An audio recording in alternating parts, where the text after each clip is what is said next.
Sanibona bafethu uvana lo. So ngizokhuluma ngendaba la engangiphathi kahle. So lana ngizokhuluma umdlalo weOrlando Pirates. Lo mdlalo weOrlando Pirates bafethu siyazi sonke, siyamthanda sonke. Yabo siyamthanda sonke, is one of the youngest players kule season lena la season abadlalile kahle bafethu. Umbekezeli Mbokazi. Yabo he's the breakout star yeOrlando Pirates. So ngizokhuluma la ngombekezeli Mbokazi. Sengibone ama-video amabili. Yabo lama video lawa amabili eyokuqala ngiyekile. Yebo ngiyekile yokuqala. I didn't want to make a video but yokuqala. But ke namhlanje kuseni ngihlangabezana nale video le. Yabo amsho abantu abaningi bayibonikile ke le video le. Umbekezeli Mbokazi ade semotweni yabona lo bhodi lo angimazi igama. Inhloso yale video la akusiyona ukudicilela phansi igama lakhe umbekezeli Mbokazi, akusilona ukudicilela phansi isithombe salomjito lo. Ukubeka kwami le video, I'm a big fan of Umbezi Mbokazi. I'm a big fan of our young players kwi-Betway Premiership. As a big fan of our young players kwi-Betway Premiership, kumele ngikhulume ngento mengayiboni right. Abanye abantu bangasho ukuthi awufani, you are being harsh. The player is just enjoying himself, usathanda kuwina. If you see Umbekezeli Mbokazi in this video, you see him carrying ibhodlela. Alivele kakhulu ibhodlela, uyambona ukuthi uyalifihla ibhodlela because ubona ivideo. Yebo, ubona ivideo uyalifihla ibhodlela. I'm not here to police ukuthi abantu mele ba celebrate kanjani noma bayicelebrateela, but when you look at the history aba players ala South Africa, when you look at the history ama players ayene talent la South Africa, italent lawo liphela nya uma behlangana nalento le. Italent lawo liyaphela. Kunomdlali Umbezeli Mbokazi abamcomparisa naye. Kunomdlali abamcomparisa naye. Lo mdlalo igama lakhe uOJ Mabizela. Nyamazo OJ Mabizela. Umjida owahamba wakwazi ukuswala kuOrlando Pirates awudlala le kwiPremier League, awudlalile iTottenham Hotspur. Kuningi lwamjida akwenza. Yabo wayene talent elifana kanje kuMbekezeli Mbokazi. Yabo same scenario njengoMbekezeli Mbokazi. Wafika kuOrlando Pirates, wafika waperforma kahle kuOrlando Pirates njengoMbekezeli Mbokazi enza nje njengamanje. Umbezeli Mbokazi indlela adlala ngakhona maningi ama team ase-Europe noma nakiphi asengamsayini umjida cause uyi-defender eliqine ngempela. Yabo uyi-defender nje eliso emakhaya. Kodwa into eyashaya uOJ Mabizela, into eyashaya uMabizela ilento le. Same thing lento ayiphethe. Ilento ayiphethe. Same. There are many players. Phakamani Mahlamba suffered the same fate of Utshwala. Junior Khanye, I don't want to speak about Junior Khanye, but history sakho uyasazi Junior Khanye. He doesn't sugarcoat. Yabo. He doesn't sugarcoat. He say it as it is. Uthi impilo yakhe yamoshwa yini? Impilo yakhe yebhola. Impilo yebhola incane. Yabo, incane impilo yebhola. As ama fans, we shouldn't encourage our player ukuthi enze izinto. I was so disappointed ukubona uBig Zulu. uBig Zulu is a big fan of Orlando Pirates, but I was so disappointed ukumbona ehleli noMbekezeli Mbokazi. Uculwa kumnandi kuphethe utshwala ngapha nangapha. I was so disappointed. As a fan of Orlando Pirates, you should be monitoring these players. You should be caring. Kumele ubatshela abadlali ukuthi hey, ngiyakwazi impela uyazidlalela, kodwa akumele ngabe uhleli nathi la siyaphuza. Akumele ngabe ula. Kumele ngabe wona uhleli mhlambe nomndeni wakho, uhleli mhlambe nomuntu yabo ohlekisana naye. Akumele ngabe useyindaweni ezikanje uyabo uphuza ijiki.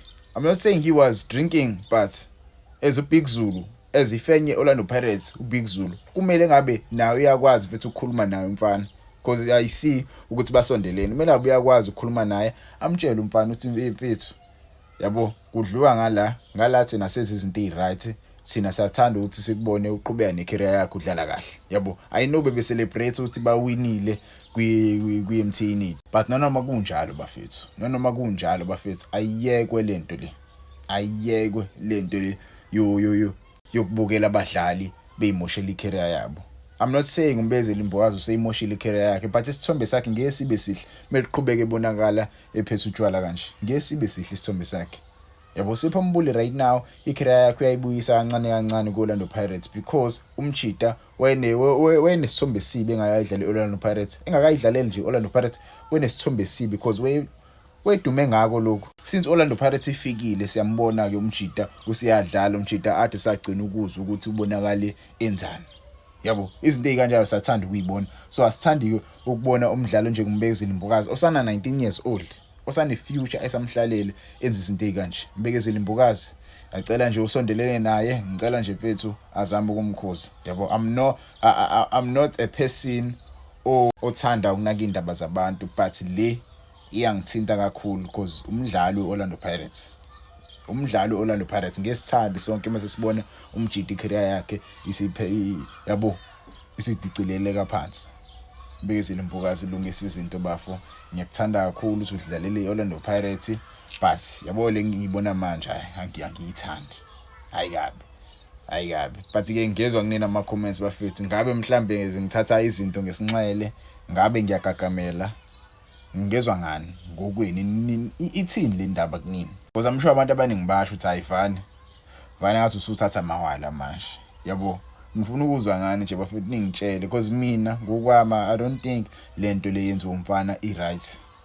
I don't think nje i-right. Mhlamba ngakwenza ke behind the scenes, yabo. Mhlamba ngakwenza ezihlalele mhlambe eyedwa lapho ehleli khona, akwenze behind the scenes singaboni, yabo. Akwazi futhi nokuyicontrol mayimezokwenza kanje, because mhlamba umunye umuntu angasho ukuthi hayi Vana, yabo, mezile nje ejimini wafika wayigroundini wadlala kahle akunankinga, yabo. Mhlamba umuntu angasho njalo. Keep in mind usana 19, lento usayiqala, yabo. Ungakusho lokho ukuthi vele uma efikile egroundini waperforma kahle, waswinela, sabuthola clean sheets, iyonto esiyifunayo le. Ungakusho lokho because usathanda ukuqala, usadlale isizini, I think isizini yakhe yesibili yokuqala le, sibe honest, isizini yakhe yokuqala, because last season ufike ngoFebruary. Ungakusho lokho ukuthi hayi Vana, uma efikile nje umjida wadlala, it's enough. But utshwala mfethu, the more uphuza utshwala, the more uba addicted. The more uphuza, the more uba addicted.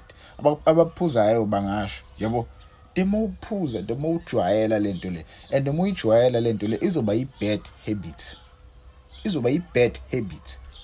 Akusisona isithombe esihle kuma young players azemva kwakhe, akusisona nje isithombe esihle. So asifunike ukuthi uMbekezeli Mbukazi ashone kwi-career path efanayo njengamanye ama-legends esesawabona. Asifuna ukumbona elandela the same route that was took by other legends.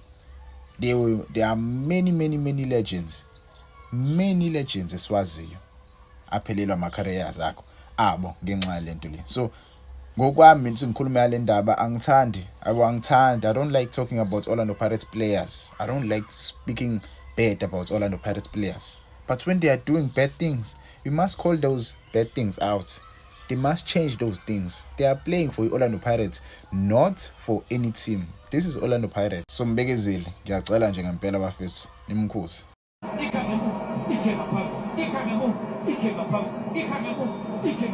TLP Mbukazi, yakwena sosizwe